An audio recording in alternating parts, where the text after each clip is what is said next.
Hi, my name is Paula Young Shelton, and we are here at the AARI Read-In to celebrate Black history through children's literature. And I've written 2 children's books, Child of the Civil Rights Movement, and Just Like Jesse Owens, which I wrote with my father, Andrew Young. The African American Read-In began with the National Council of Teachers of English, who were concerned that children were not being exposed to the African American authors who have written books about our history. And so they felt it was very important that we have an African American Read-In. The National African American Read-In hosted their first event in 1990. And in 1998, our Harrisburg chapter of Epsilon Sigma Omega chapter, Alpha Kappa Alpha Sorority Incorporated, decided to host our own African American Read-In right here in Harrisburg. My wife is here actually presenting her book and whatnot, Black History Month, as we're thinking about celebrating those great people that contributed to our civil rights movement. So in essence, Paul and I have been married now, as I mentioned before, about 32 years. It'll be 33 this year as we head into June.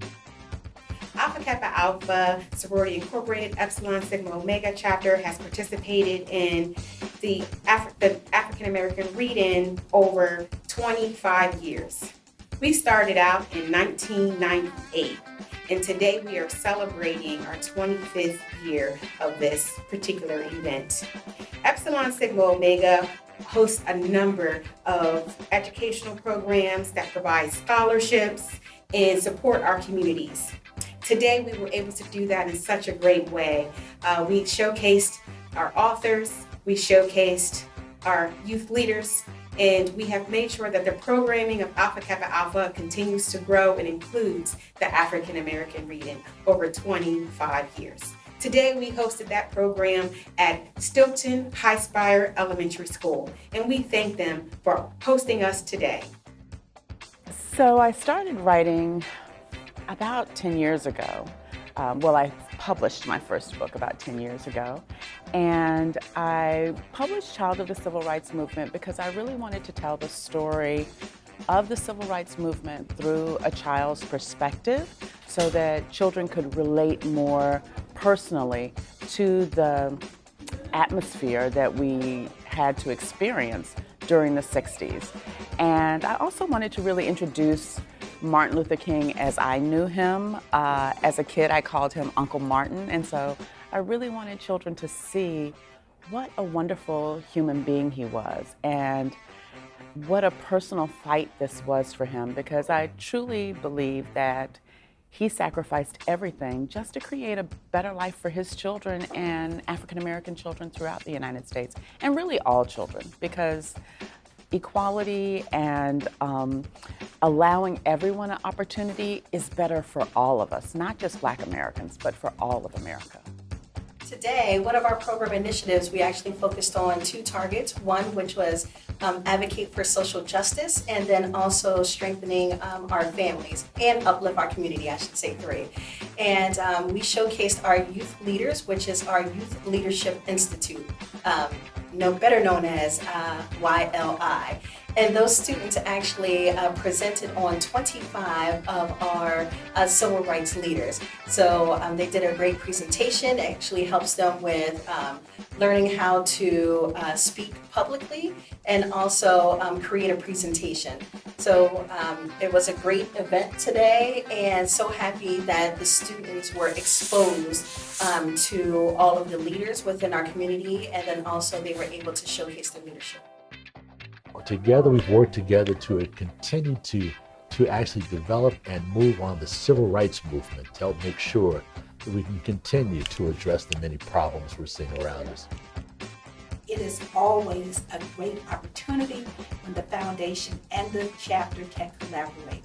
And so what better opportunity than doing African American History Month when we're showcasing reading? And particularly, we had the opportunity, the foundation is hosting Child of the Civil Rights Movement by Paula Young Shelton, who is the daughter of Andrew Young. And she was here to present her story via a children's book. And so we learned something as well as the children who were here today.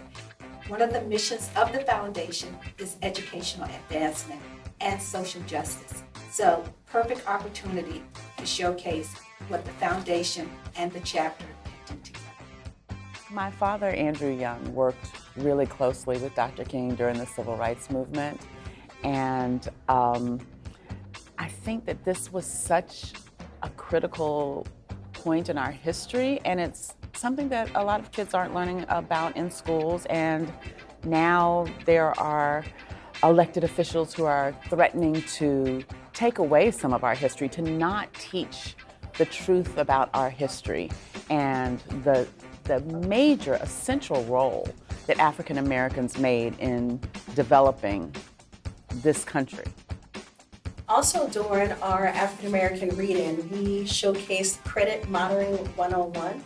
And here we talked about budgeting, credit building, and again, Credit Monitoring 101. So it was fantastic. While the students were participating in activities, the parents were able to hear just about, budget, taking care, like how do they build budgets for their children. So as we're thinking about how we do business, great thinkers like W.E. Du Bois, who's considered the father of Pan-Africanism, by the way. Du Bois often talked about how important it was for us to recognize how all these pieces fit together. That what's going on any place in the world as it affects people of African descent throughout the diaspora, affects us every place in the world, one way or the other.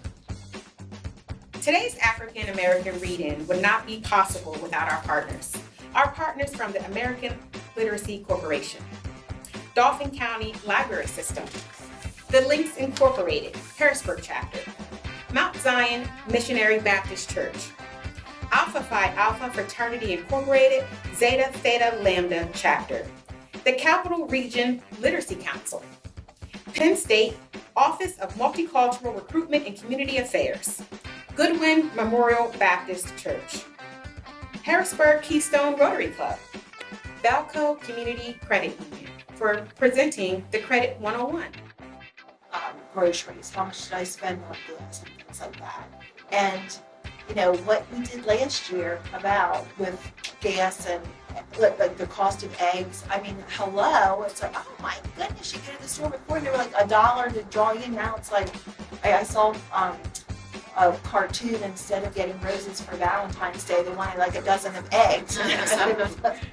I would also like to thank the Union of Black Episcopalians Bishop Baxter Chapter for also being one of our partners.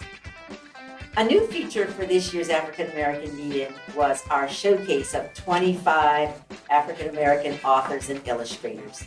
While the National African American meeting concentrates on authors, I could not let our chapter rest without also acknowledging some of the illustrators who tell our stories in such a wonderful way. And so we highlight both authors and illustrators. And today we had the following authors with us: Floyd Stokes, who is also from the American Literacy Corporation, Ro Brady, Tayana Johnson, Maria Chow, Stephen Williams, Brenda J. Spencer, Arese Ness, Shelley Echeverria, Takia Mohammed, Shante Webb, Nathaniel Gadsden, Cy Emery, and Paula Young Shelton, of course, our featured author, Mary Powell, and Darnell Weathersby, Brian Strongwind, Shonda Dorado, Terry Martinez, Nicole Holland Sims, John the DJ, aka Mr. Freeman, Marcellus Taylor, Keisha Houston, and Brian Majors. So we thank them for either being here today or sending their books and supporting our African American read-in. Thank you. we just contributed so much from the very beginning when we first set foot on this land. It was our free labor that built the foundation for this country. And even after slavery, I've just been so struck by how people came straight out of slavery with no education, no experience, and they started building schools, they started building businesses, and we came right out the gate contributing to this country and really making it what it is today. So the fact that they would not include the contributions of African Americans and the impact of race on the development of this country. But he did not do it alone. It was not just Martin Luther King. There were so many other people, some that we've heard about and some that we will never hear about, who made great sacrifices to bring about equality in this country, which makes it a better country for not just Black people, but for everybody. Because when we're allowed the opportunity to share our talents, to develop our skills, we make amazing contributions. Our organization also believed highly in the fact that we need to make sure children get books and that books reflect them and their culture and their lifestyles. So we began our first African American read-in at the neighborhood center. And we had our Rockets at the time, the youth that we were mentoring at that time, come to that event and we read stories to them there. Since then, our African American read-in has gone to libraries, and we hosted in the East Shore Library and Klein Branch Library. And when we outgrew the libraries, then we started to go to City Government Center, to the State Museum. We went to schools. We went to Camp Hurton, to Scott School, and also here to Steelton. And so as we continue to grow and our African American read-in and highlight the importance of children reading books and having people read books to them, we continue that tradition. And here we are today at our 25th African American read-in. Absolutely. You can find my books on Amazon or even better at your local Black bookstore. But you can also come to my website at www.paulayoungshelton.com. Wonderful. Do you see how you can lead in your communities, all the way from our youth to our adult activists? Thank you so much, Brooklyn.